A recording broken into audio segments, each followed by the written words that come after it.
The August night in Scranton, Pennsylvania, was still and heavy. Inside the gray house at the end of Elm Street, Robert Reilly sat at the kitchen table, his eyes fixed on his phone. A photograph, taken 6 years ago, but still as vivid as the day it was sent.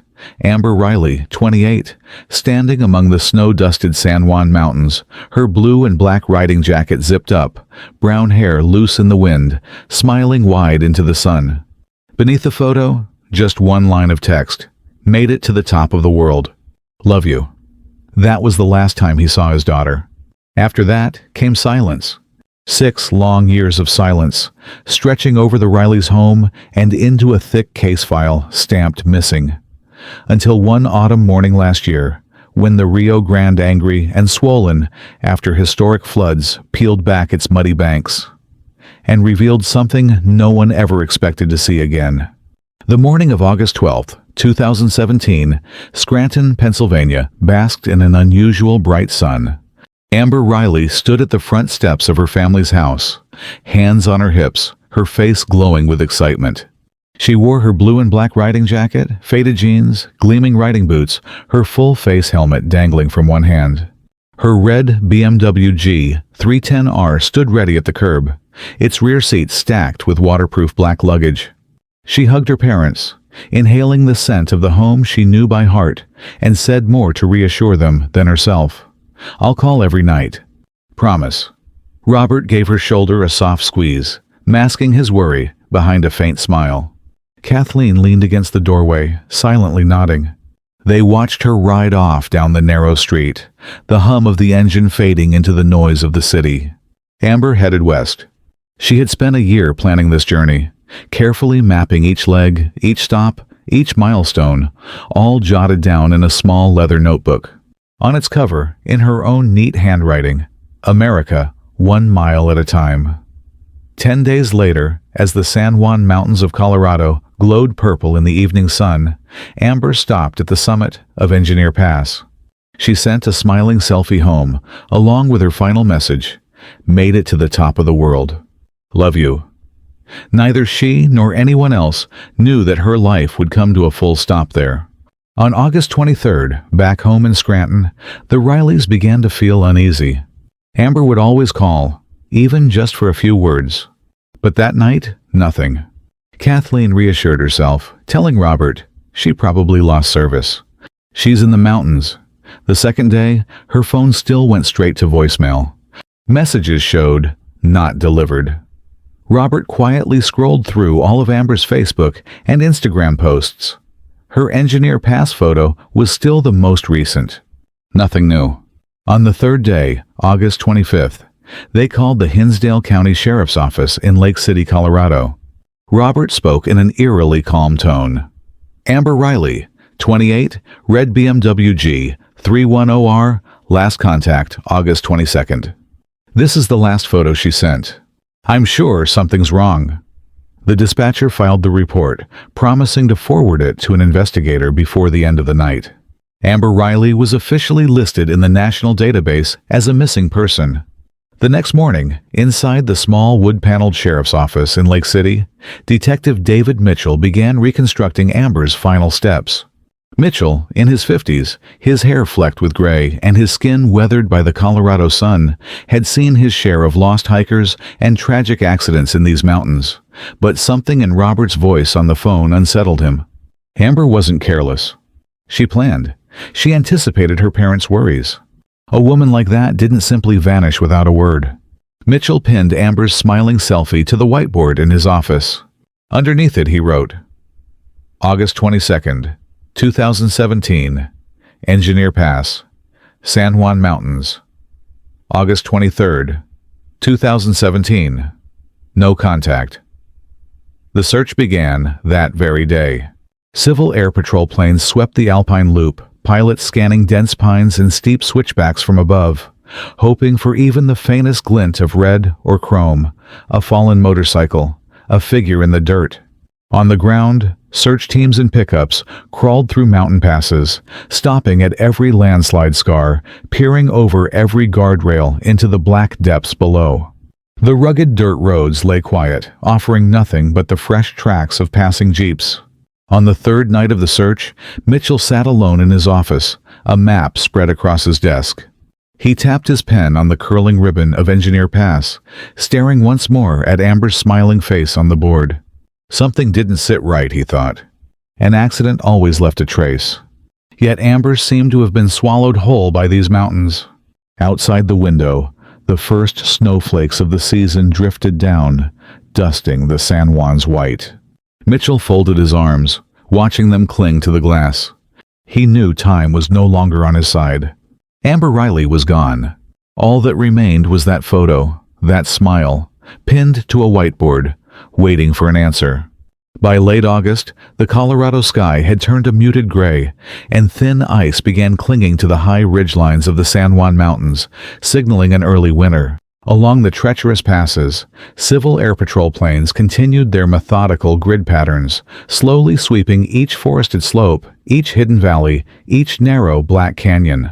In the cockpit, weary eyes strained for any flash of red, any glint of chrome, any sign of a lone BMW swallowed by the vast green wilderness.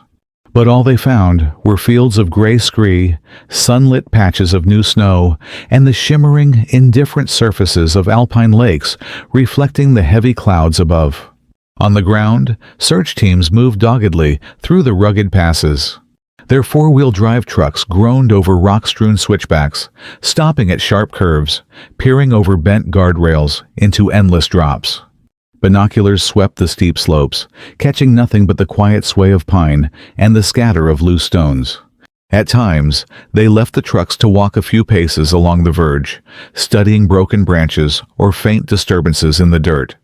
But the mountains seemed to swallow everything, if anything was left at all. Outside, the landscape retained the same breathtaking grandeur Amber had captured in her final photo. The turquoise lake at Engineer Pass still shimmered in the crisp light. The wind still whistled through the trees. But for those searching, the beauty began to feel hostile. Every valley, every ridge was no longer a postcard, but a lurking question. Maybe she was here, or farther, or buried already beneath the first thin snow. After 4 days of searching, the results were nothing. No sign of the motorcycle. No scrap of her jacket. No skid marks. Nothing but silence. Voices grew quieter, movement slower, hope visibly waned in the way shoulders slumped and eyes fell. In his small wood-paneled office, Detective David Mitchell spent each night at his map. He redrew red strings connecting search areas, crossed out zones already combed, circled those left untouched. His eyes inevitably wandered back to Amber's smiling photo on the board. He logged the Air Patrol's reports, even checked weather data to calculate where fresh snow might have already hidden her. In his mind, a troubling thought had already begun to take root. Maybe the mountains hadn't simply claimed her. Maybe this wasn't an accident at all. As the sun sank each evening, the peaks outside his window burned orange, then faded into a deep, frigid purple. Snow began to fall. Faint at first, dusting the glass, erasing tire tracks along the trails outside. Mitchell knew what it meant. Once the snow came for good, whatever faint trace remained would vanish with it. On the 5th day, a final meeting convened at the sheriff's office. The sheriff himself gave the word. No one wanted to speak aloud. Winter was here. They could no longer sustain such a full-scale search. Mitchell simply closed his notebook, folded Amber's case file, and added it to the bottom of his drawer. Outside, the snow thickened, covering the San Juans and their secrets, beneath a silent white shroud. Back in Scranton, Robert and Kathleen Reilly kept the light on in the living room each night. As if Amber might walk through the door any minute, her jacket still dusted with mountain snow, her smile the same, softly saying, "I'm home." But the phone stayed quiet. Amber's social media froze at that last post. The flyers Robert had mailed and pinned to gas station corkboards across Colorado slowly faded under the harsh mountain sun. In her old bedroom, a map of the United States still hung on the wall, a wavering blue line tracing west, stopping right where she did. In Scranton, winter came too cold, hollow, and distant as the peaks 1,000 miles away. Amber Reilly remained missing. The mountains stayed silent, and in the hush of snowy nights, those who searched felt something unshakable deep inside. The mountains never tell everything. Not ever. Winter came early to the San Juan Mountains that year, smothering the peaks and valleys under heavy snow. Trails disappeared. Valleys once dotted with summer wildflowers were now buried beneath a silent white crust. The official search was long over. Amber Reilly's file was closed and filed away in a cold metal drawer, but for Robert and Kathleen, it marked only the beginning of a deeper obsession. In July 2018, they set out. Their silver sedan, its trunk packed with stacks of flyers, rolled nearly 2,000 miles west from Scranton to Colorado. They rented a small motel room in Lake City and turned it into a makeshift command center. The cramped space was crowded with stacks of paper, rolls of tape, a portable printer that hummed constantly, spitting out flyer after flyer. Amber's smiling face printed in sharp black and white under a bold headline, "Missing." For weeks they drove the very roads Amber once rode: gas stations, diners, post offices, roadside motels. At every public bulletin board, they pinned a fresh flyer over faded notices about bake sales and lost pets. Robert would linger a long moment after pinning each one, staring at her face as though waiting for it to answer him. Kathleen stood nearby, silent, clutching another stack of flyers to her chest. The locals reacted in all the ways grief had taught them to expect. Some stopped, sighed, remembered reading about her in the papers a year ago, murmured kind words, and moved on. Others offered only a polite, weary smile, the look of people who'd seen too many frantic families pass through these mountains, all hoping for the impossible. And a few frowned outright, visibly annoyed at the intrusion into their quiet little town. Day by day, Kathleen began to feel as though they were trapped in a nightmare on repeat. Every sharp curve, every sheer drop along Amber's route suggested another awful possibility. But there were no answers. Only the fatigue, the silence of the peaks, and the thin paper flyers flapping weakly in the mountain wind. When his body was too exhausted to go on, Robert turned to the internet. In the dark motel room, his face washed pale in the glow of a laptop screen. He scrolled through post after post.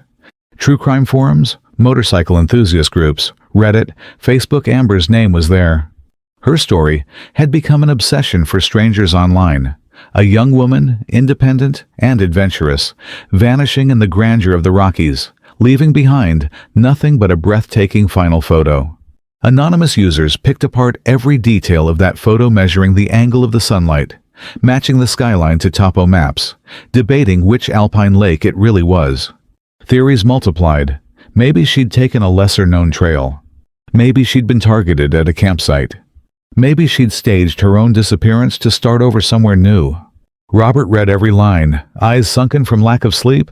He followed every link, every breadcrumb, every wild idea, as though the next might finally crack the silence. But the deeper he went, the more it hurt. Posts describing her final moments, lurid imaginings of her death at the hands of some stranger, cut through him like knives. And yet, he couldn't stop. Every new comment, every new theory was another fragile thread holding him above despair. Time crawled forward. Winter came and went. Snow melted into cold gray streams tumbling down the slopes. Spring passed. Summer again. 3 years, then 4, then 5. Amber's file lay buried in the Hinsdale County Sheriff's cabinet, the dust on its spine thickening. Only occasionally would someone ask, "Any updates on that case?" And the answer was always the same: no. In Scranton, the Reillys still woke each morning heavier than the day before. In their gray house on Elm Street, the living room light still burned every night, waiting for a shadow that never returned. Amber Reilly was still missing. The summer passes still howled with wind. The winter peaks still stood cold and silent. And the question her parents carried still hung over the western sky. If she wasn't there, where had she gone? The summer of 2023 brought a rare, relentless monsoon season to the American West. Moisture-laden tropical systems stalled over New Mexico, pouring sheets of rain onto the high desert. Flash floods tore through arroyos, gnawed at canyon walls, and transformed the lazy Rio Grande into a churning, mud-thick beast, hissing and growling as it chewed through its banks. After 2 weeks of fury, the river began to recede. Mud peeled back, exposing black volcanic stone, driftwood tangles, and sandbars littered with the river's debris. That morning, Ben Carter, a river guide from Taos, pushed his orange kayak into the water, eager to see what the floods had left behind. He paddled into the Rio Grande Gorge, navigating the swift currents and fallen branches with ease, his eyes scanning both banks as he went. An hour in, at a sharp bend where the west bank rose sheer and jagged, something caught his eye. Amid the driftwood and dark mud was a patch of faded red, wedged tight between a fallen cottonwood trunk and the rocks. At first glance, it looked like a battered barrel or a scrap of plastic. But as he closed in, the shape came into focus, a bent handlebar, a cracked fairing, and streaks of dulled red buried in the silt. A motorcycle. Ben froze. Here, in a canyon with no roads and cliffs hundreds of feet high, no one could have simply ridden here by mistake. A motorcycle in this place meant only one thing. Someone had thrown it here. He memorized the spot, fixing its position by the distinct outcroppings above, then spun his kayak downstream. He paddled hard for nearly 2 miles until his phone finally caught a faint signal. Standing on a sandy spit, his hands trembled slightly as he dialed 911. His voice was calm, deliberate as he explained. He'd found a motorcycle in the Taos box, trapped, unreachable by foot. The call was routed to the New Mexico State Police. From an overlook near the Manby Hot Springs trailhead, officers peered through heavy binoculars and confirmed the sight, a red mass wedged deep in the gorge. The terrain was too steep and the river too dangerous for a ground team. By morning, a helicopter was in the air. The low thrum of a Bell 407 echoed between the canyon walls, its gold-lettered New Mexico State Police glinting in the sun as it dipped into the gorge. A tactical flight officer lowered a diver on a steel cable. He dropped into the frigid water, fighting the current as he reached the driftwood jam. For minutes, he worked silently, hooking straps around the bike's frame, loosening the mud's grip. Then, with a guttural heave, the river finally let go. The motorcycle rose dripping and heavy into the air, caked with mud and algae, its red paint ghostly and muted. On a sandbar downstream, crime scene technicians waited. They cleared away the grime from the steering head, squinting at the stamped VIN. Over the radio came the brittle, matter-of-fact reply. Registered owner, Amber Reilly, Scranton, Pennsylvania. Flagged as missing person, 2017. A heavy silence settled over the sandbar. 6 years of waiting. 6 years buried in a drawer. Now, the river had given something back heavier than anyone had imagined. The call to Scranton came just after dusk. In the gray house on Elm Street, Robert answered, listening as a measured voice from New Mexico detailed the flood, the kayaker, the helicopter, the gorge. On his end of the line, there was no reply. Only a long, weighted breath, filling a room that had been too quiet for too long. The motorcycle carried no answers. It only carried a new, colder truth. Amber had never been where they'd spent years searching. And whoever had kept her bike all this time had never come forward. That night, the mountains stood still in the pale moonlight. And below, the river kept flowing, still holding other secrets, waiting for the day they too would surface. The red BMW, still caked in river mud, was wrapped in a gray tarp and transported straight to the New Mexico State Police Forensic Lab in Santa Fe. In the bright, sterile room, it stood in the center of a concrete bay, drops of silted water still dripping onto the plastic sheeting below, like slow, heavy tears. That same evening, Amber Reilly's file was pulled from its dusty drawer in Lake City, Colorado, and handed to a new investigator, Detective Mateo Reyes of the New Mexico State Police Criminal Investigations Bureau. Younger than Mitchell but no stranger to complex cases, Reyes sat at his desk and slowly paged through the file, his eyes lingering on the photo of Amber at the top. Her radiant smile seemed to cut against the cruel passage of time on the pages beneath, stirring in him a quiet, simmering anger. Reyes picked up the phone and called Mitchell, now retired. The older man's voice on the line was slow, aged, but still sharp.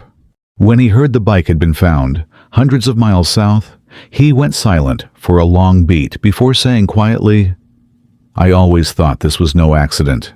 "Don't stop now." When Amber first vanished, it was easy to believe she'd ridden off the road somewhere into the mountains, swallowed by a canyon and lost forever. But now the motorcycle told a different story. The metallurgist's report was unflinching.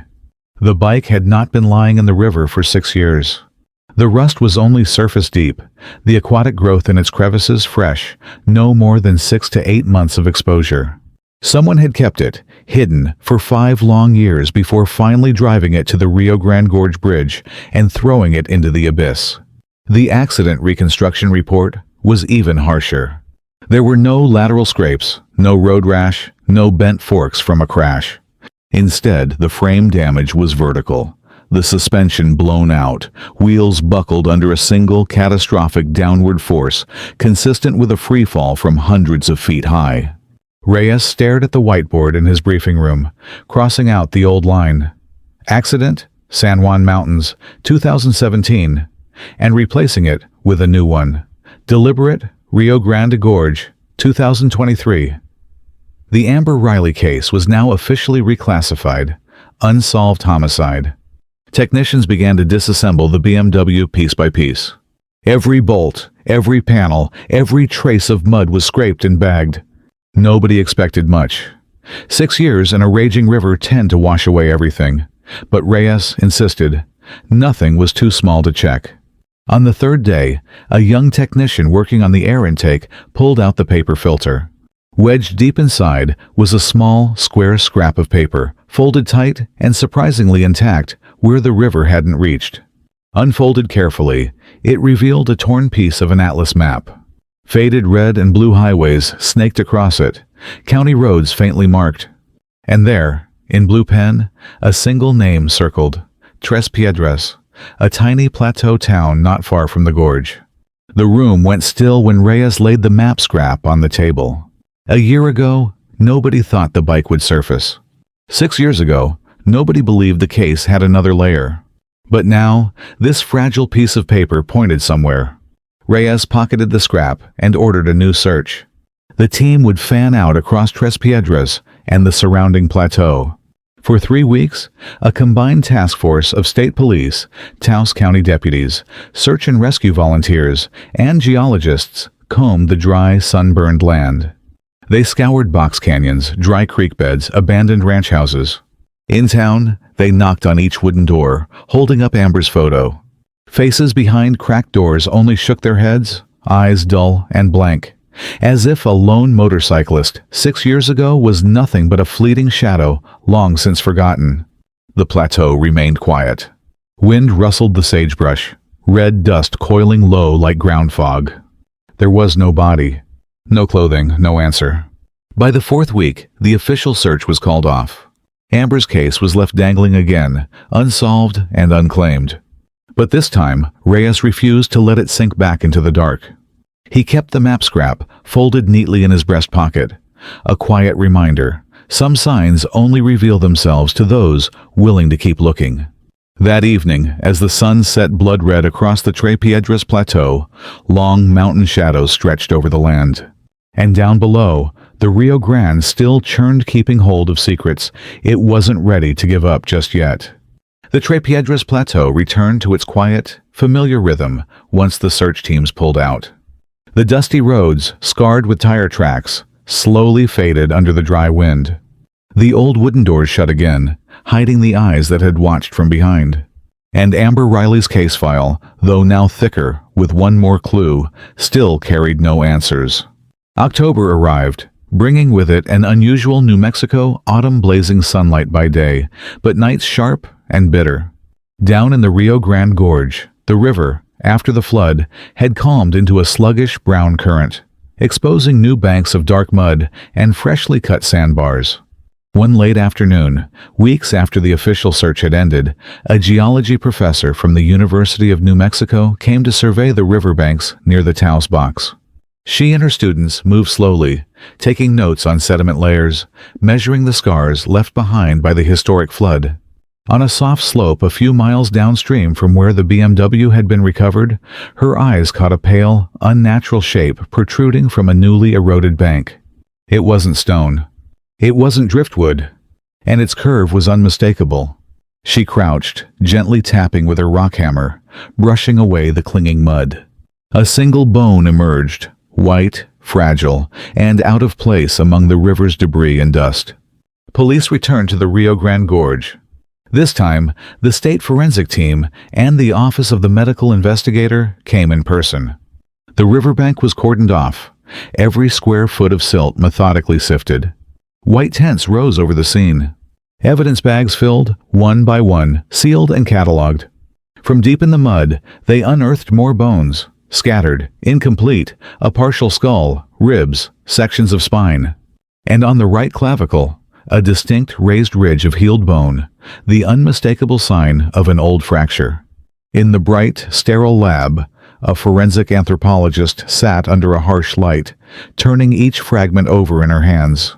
Every ridge, every mark was compared and noted. When she opened Amber Reilly's medical file, she stopped at the line, right clavicle fracture, bicycle accident, age 16. She set the two images side by side. The position, the shape of the healed callus, an exact match. Reyes read the final report in the gray morning light. He said nothing, just folded the page carefully and slipped it back into Amber's file. Outside his window, the weak plateau sun slanted in, catching dust motes as they floated through the air. Amber Reilly had finally been found. But the bones only deepened the void. There were no bullet holes, no cut marks, no clear signs of how she died. And the one who had kept her all those years, then cast her motorcycle into the river, was still silent, still out there. That night in Scranton, Robert and Kathleen sat in the quiet living room, the warm light falling across Amber's framed photo on the table. She was still smiling in the picture, but now the smile seemed distant, as though it belonged to someone who'd left this world long ago. At least they knew now she wasn't drifting somewhere, waiting. But they also knew the truth about what happened to her, was still buried somewhere in the river mud and the high desert dust. Down in the Rio Grande, the water kept flowing, and it still held on to the secrets it wasn't yet ready to give up. November came, carrying the first bitter winds of winter across the New Mexico plateau. Amber Reilly's case file, now thicker than ever, still sat on Detective Mateo Reyes's desk. 6 years since she vanished. 3 months since the river gave back her bike and bones. And yet, no new lead had emerged. The Homicide Bureau in Santa Fe was quiet. Reyes's whiteboard still bore Amber's smiling photo, underlined in red, unsolved homicide. Below it, notes and post-its formed a tangled web dates, locations, cell tower pings, witness statements. But in the center, a gaping blank remained. Who had kept her, killed her, and sent her motorcycle plunging into the gorge? And why? Reyes once again reviewed the grainy CCTV clip from the Lake City gas station in 2017, Amber speaking with a strange man. The man had been cleared and ruled out long ago, but each time Reyes watched, he caught something in Amber's body, language subtle, alert. Not fear, but caution. A wariness she hadn't shown elsewhere. He paged through the handwritten notes Mitchell had left behind, scanning for anything overlooked. Scribbled names of men lingering around Engineer Pass that summer. Drifters, anglers, solo travelers. None stood out. None fit. On a windswept morning, Reyes drove back to Tres Piedras. He moved slowly through the tiny town, stopping again at the roadside diner where Amber's flyers had once hung. The same weary faces shook their heads, repeating the same refrain. Never saw her. But now their eyes seemed different, guarded, hesitant, as though someone knew more than they dared say aloud. On the plateau, the sun was sinking, casting long red streaks across the dust. Reyes stopped his car and stood alone, staring at the horizon. He knew something lay buried here, something the land wasn't ready to reveal. It was just out of reach, like the sun slipping behind the ridge, leaving nothing but a deepening shadow. In Scranton, the Reillys felt the same. Amber's photograph, now framed in dark wood on a quiet shelf, still gleamed with her bright, unwavering smile. But now, her parents saw something else in that smile. A question no one could yet answer. For them, finding her bones had brought a kind of closure, but only partial. They still didn't know what their daughter had endured during those 5 lost years. Where she'd been held. If she'd cried for help. Who had turned her dream into a 6-year nightmare. At night, Robert stepped out onto the porch, staring down their darkened street. One thought ran through his mind. This isn't over. Down in the Rio Grande, the river kept flowing. The mud kept settling. And the unanswered questions drifted on quietly with the current, waiting for the day they too would rise to the surface. December swept across the New Mexico plateau, the wind sharp as blades. Reyes's office was bathed in weak light from a small window. In the corner, the amber Reilly case file still sat thick, heavy, exuding a silence so oppressive no one else wanted to touch it. But to Reyes, that silence wasn't an ending. It was a reminder. Each night, long after the rest of the office had gone dark, Reyes remained at his desk, sifting through notes, diagrams, scene photos. His eyes lingered on the image of the red BMW being hoisted from the river, mud streaking down its frame like dried blood. The bike spoke louder than any witness. It had been kept, hidden for 5 years, then dumped. And whoever had done it was still out there. He turned to the small, creased map scrap still pinned to his board. Tres Piedras, circled in faint blue ink, stared back at him. Something had happened there. But finding Amber's remains downstream and nothing on the plateau only made the truth more elusive. One night, Reyes drove back to the Rio Grande Gorge Bridge, the place where everything unraveled 3 months earlier. The night sky was littered with stars. The massive bridge loomed in the dark, its steel faintly glowing under sparse yellow lamps. Far below, the river curled through the canyon, black and cold, catching the moonlight like shards of glass. He walked slowly to the center, one hand resting on the icy railing, and peered into the void.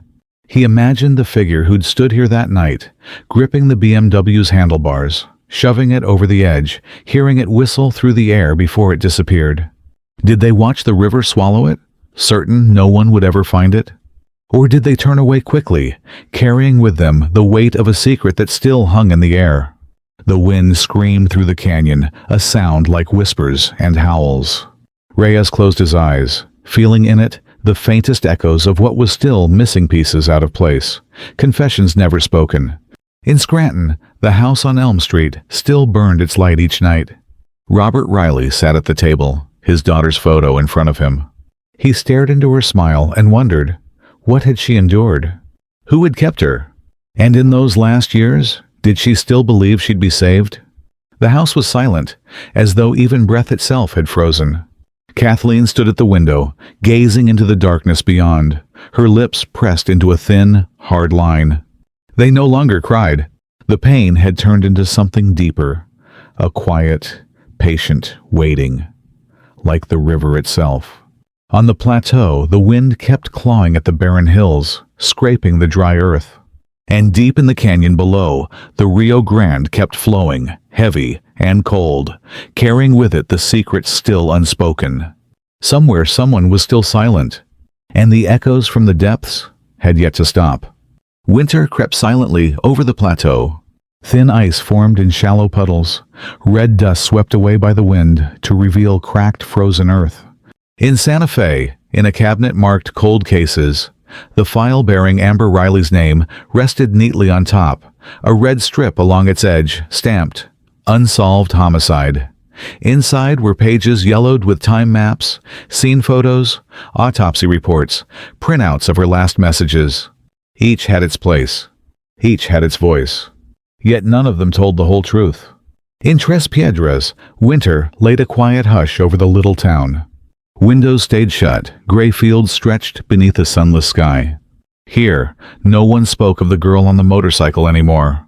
But for Reyes, her presence still lingered like a faint shadow imprinted on the hills, carried downstream with the river hidden in the dark corners of collective memory. Sometimes, Reyes still drove back to the Taos box, just to stand on the bank and stare into the black water. He knew the case was cold, as they called it, but he also knew cases like this never truly died. They just waited for someone to slip, someone too tired to keep their secret, some tiny forgotten piece of evidence to fall into place and bring everything crashing down.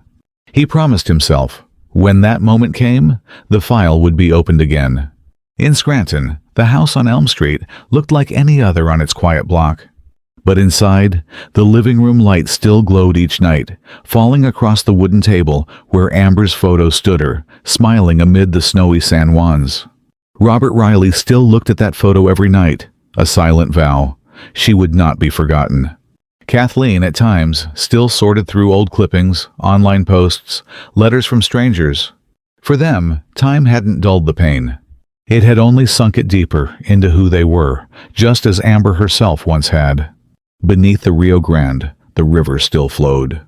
Not fast, not slow, not letting go. Still cradling secrets it wasn't ready to reveal. On the surface, the night wind swept across, scattering moonlight like cold steel. Somewhere out there, the one who took Amber, who kept her through those 5 lost years, still walked among the living, still hidden in the crowd, still silent, carrying a secret he'd yet to give back. The Amber Reilly case has not been closed. It is only waiting.